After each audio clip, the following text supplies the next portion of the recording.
Once upon a time, long, long ago in, hell, well, you know the rest, the absolute evil had, in the fabulous predecessor to this game, taken over the entire overworld with its creatures.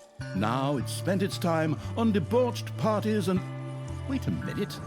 The entire overworld? No! One small village of indomitable heroes still held out against the invaders. The unamused evil was beside itself with rage. But all this was about to change once and for all, because the remote controlling evil sent its most vicious general into the field, the Dark Elf Thalya. Thalya, also known from the fabulous predecessor, came back from her vacation in a thoroughly good mood. Before that, she had defeated her foster father, the paladin Snots. This fact is important to note.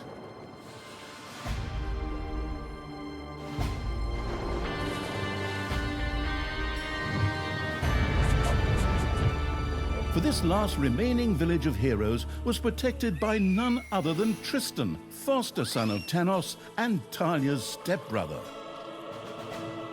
This proud warrior in shining, his handsome heroic chest accentuating armor, was the last glimmer of hope for the forces of good.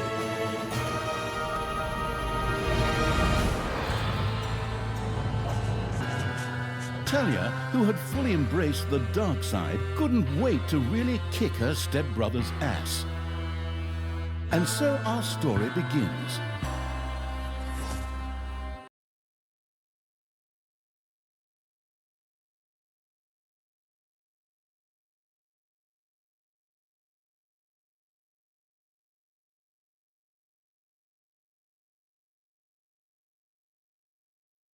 The last defenders of good were fighting for their survival. This seemed to be the perfect time for Tristan to make his appearance, the last mighty hero of the good race. My brothers! In your eyes I see the same fear that would lead me to despair. The day may come when the courage of true heroes is extinguished, when we abandon our companions and all bonds of friendship are broken. But that day is still far off. Stand fast, heroes of the West! And with those familiar-sounding words, Tristan charged into battle to the cheers of his men. The heroes of good had managed to capture some of the evil creatures. Nevertheless, it was more than questionable whether a few minor victories and a brilliant speech could do anything against the absolute evil's armies.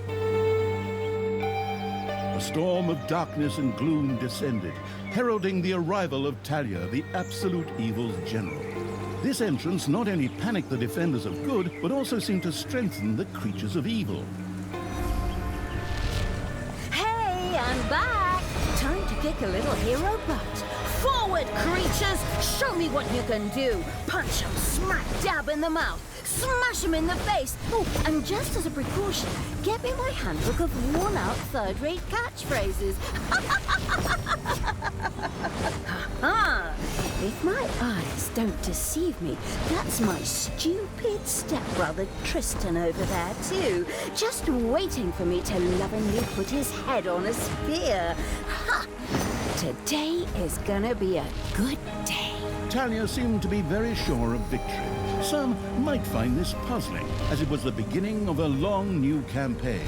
But okay, maybe the rest of the missions are nothing but a string of debauched victory celebrations, who knows?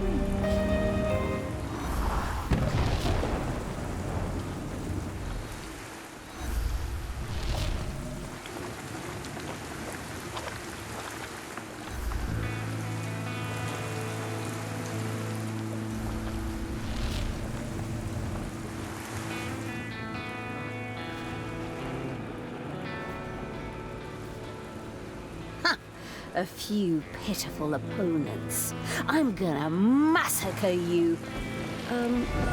If I can just remember how that works again.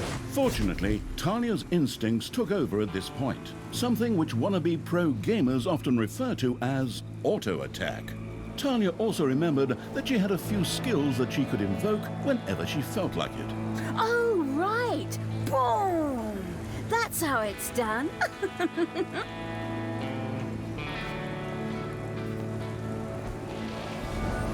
Thalya's mighty storm once again stood at her disposal.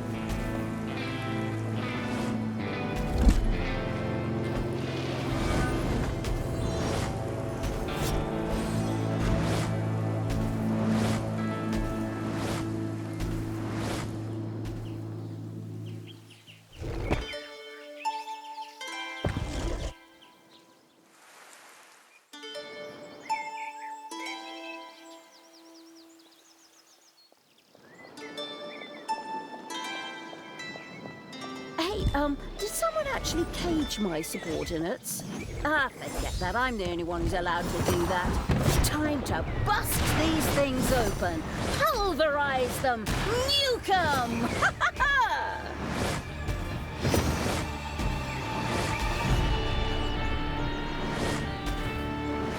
You have destroyed a cage. Thalya had freed all the creatures. Not to be outdone by her stepbrother, she too gave a brilliant speech. Speech? Sure. Creatures! Time to punch the do-gooders right in the kisser! Forward! Punch them in the face, kick them in the shins, break their belt buckles so they trip on their pants! Yes. Very inspiring.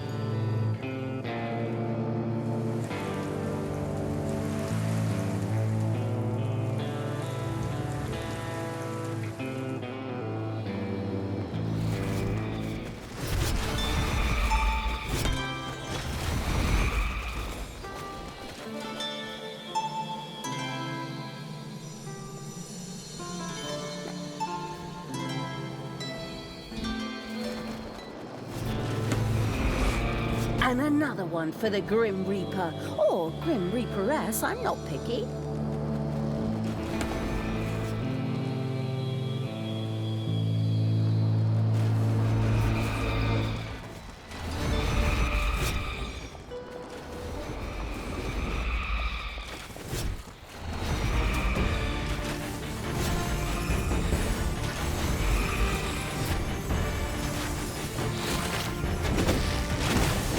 Thalya had reached the center of battle. With another brilliant speech, she goaded her creatures on one more time. Another speech? Oh. Ding dong, the hero's dead. That okay? Honestly, I don't know if I can work with you like this. After Thalya's words, the creatures surged forward and flocked to their linguistically under-talented leader, or lied to, but the defenses on the left and right flanks made progress impossible. Thalya had to destroy them in order to receive further support.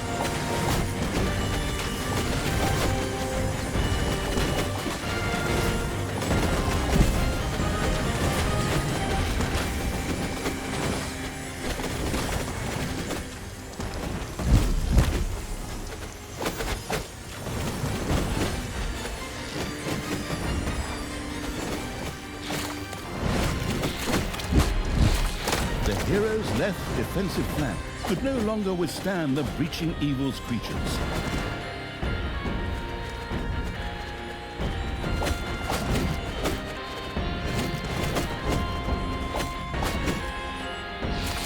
The hero's defense collapsed on the right flank. The monstrous evil's creatures flocked to Thalya. Excellent. I can always use more cannon fodder. I mean, loyal subordinates.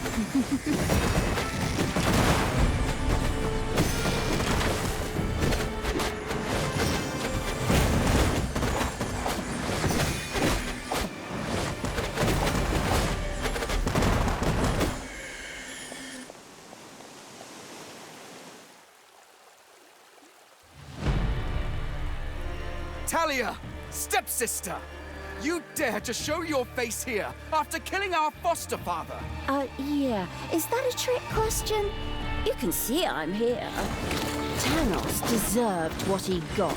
And I thought to myself, hey, like father, like son. You will pay for your deeds, sister. The light will protect me.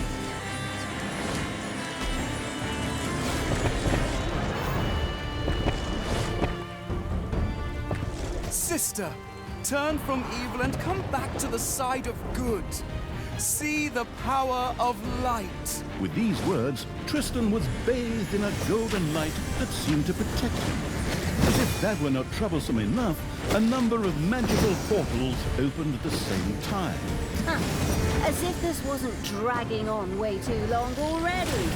Can't we just jump straight to the point where I greedily take over the world? Forward, creatures! Smash the portals! Flatten that magic junk! Pull the plug! My brothers! In your eyes, I see the same fear that would lead me to despair.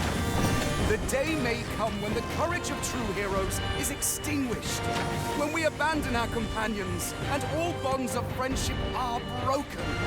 But that day is still far off. Stand fast, heroes of the West! Oh, didn't you spout that same bullshit earlier? In exactly the same words. No, not at all. I am known for my brilliant speeches, wicked stepsister. I seem to remember that whenever you were supposed to speak in front of the class, you had to get a nod. You'll pay for that. Onward, faithful! Destroy the evil! One of Tristan's magical portals burst into flames, confusing since no one assumed that magical portals could actually burn. But that's the way it's written here.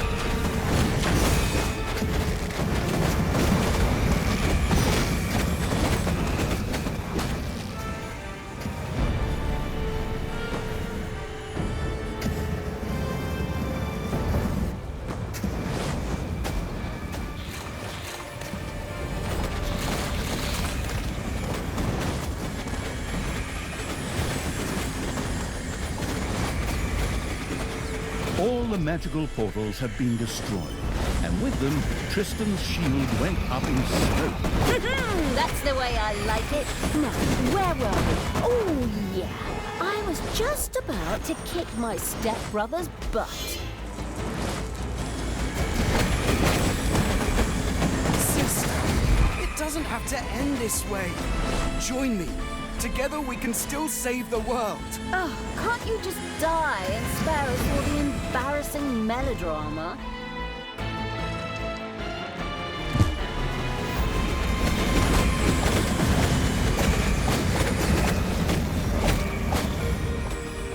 Thalya, this isn't the end.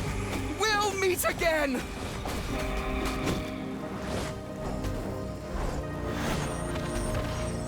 With these words, Tristan quickly created a portal and threw himself through it with the last of his strength. The portal closed again behind him. Treachery! Fraud! Cheater! This was supposed to be my victory! And what the hell kind of glove is that anyway? Looks to me like game design forgot to balance the thing properly. Maybe the people in charge were still too captivated by your great speech. It brought tears to my eyes too, however, not of emotion. As if the bird brains these evil creatures have needed grand speeches. A few skulls to bash in, and the social calendar for the evening is filled. Well, each to their own. But apparently, Tristan had suffered a mishap, as the aforementioned magic glove still lay in the place where it was last used.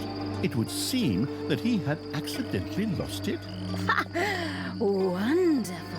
This thing is just what I need. Très chic. I'll, just grab that right away. And so our story begins.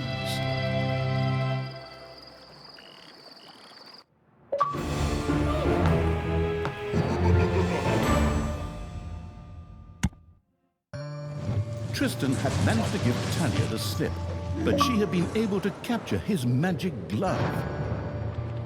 The Gauntlet of Finitude, a fabled artifact. Unfortunately, UI overlays don't work in cutscenes, so Thalya couldn't read just exactly what the glove did.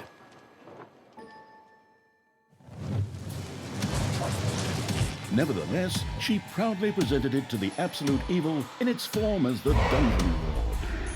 And so misfortune took its course, because at the same time, Thalya wanted to demonstrate how loudly she could snap her fingers.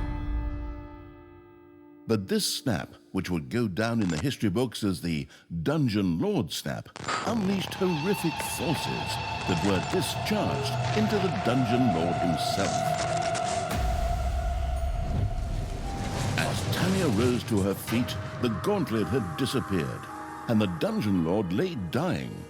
Viewers often began to cry at this point, because it made them think back to the last really good superhero movie. Thalya mourned for about 5 seconds. Thalya had shattered the realms of good and served them onto the absolute evil on a silver platter, while it had actually done nothing at all. So Thalya now became the absolute ruler. She had no clue about how to rule, but more than made up for it with hubris and consistently ignoring glaring problems. In addition, she surrounded herself with a staff of incompetent advisors. What could possibly go wrong?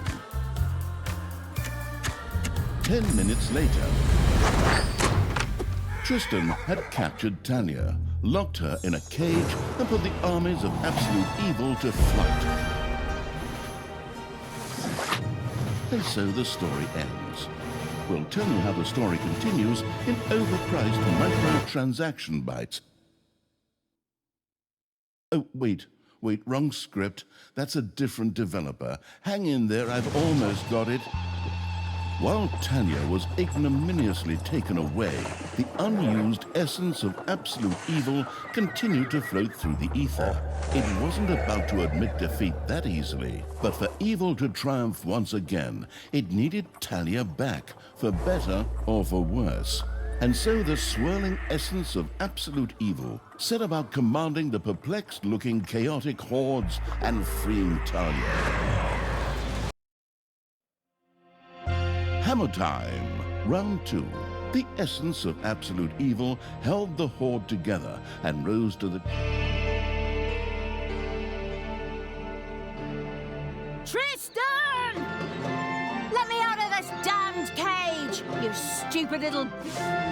The wafting evil had to get rid of that dwarven contraption on the Overworld, as it posed a threat to the underground, and with it, the dungeon heart. It was therefore necessary to build a mighty dungeon, or rather, to have one built, because as a wafting essence, the disembodied evil could not do much itself.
payday.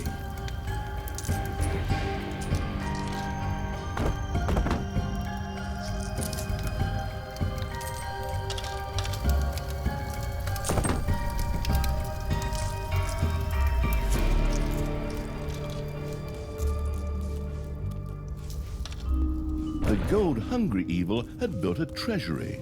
The meager amount that could be stored in the throne room was simply not even close to enough for a proper gold bath.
Loving evil had built a gobbler farm. Here, delicious gobblers were raised to serve as food for the Horde.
The sheltering evil had built a hideout for the Horde's creatures. These could henceforth build themselves a place to rest there.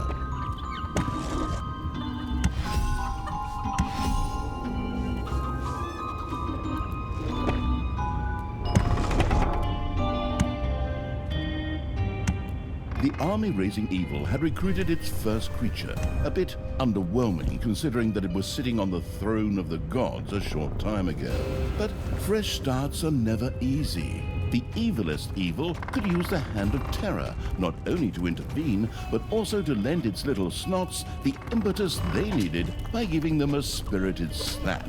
The detestable evil had earned some delicious evilness. Excellent things could be done with it, such as exploring new stuff. However, first, a place had to be found where the evilness could be stored. The absolute evil quickly built a vault of evilness.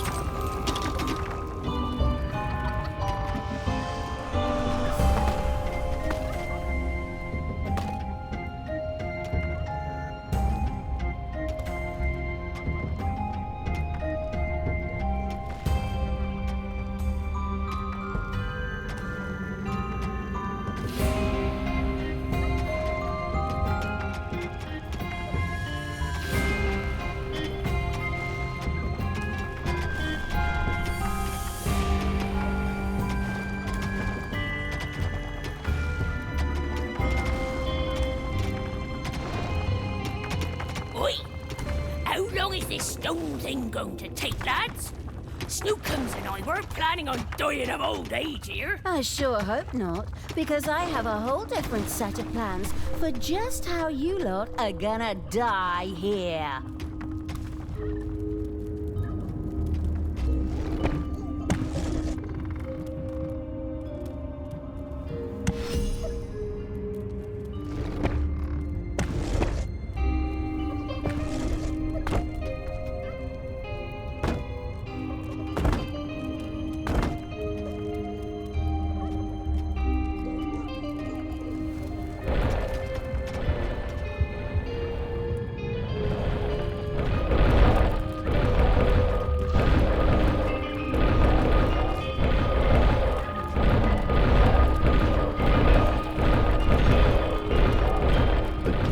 Evil had built a vault of evilness.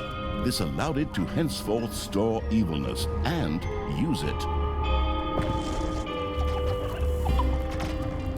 Oi! No need to sit around being lazy when we could be picking up a little gold while we're here, eh? On you go, lads! Grab the nearest gold vein. Sooner or later, the greedy dwarves would dig their way into the dungeon. The perfidious evil used a workshop to prepare traps to stop the gold-stealing dwarves in their tracks.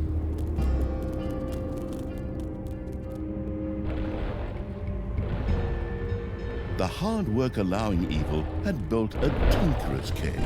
Here, little snots could use the work units to make toolboxes, which were needed for the more extravagant dungeon accoutrements. Technological progress has almost always been a fun thing. Further research could not only make new units or rooms available, but also increase the maximum number of little snots or creatures.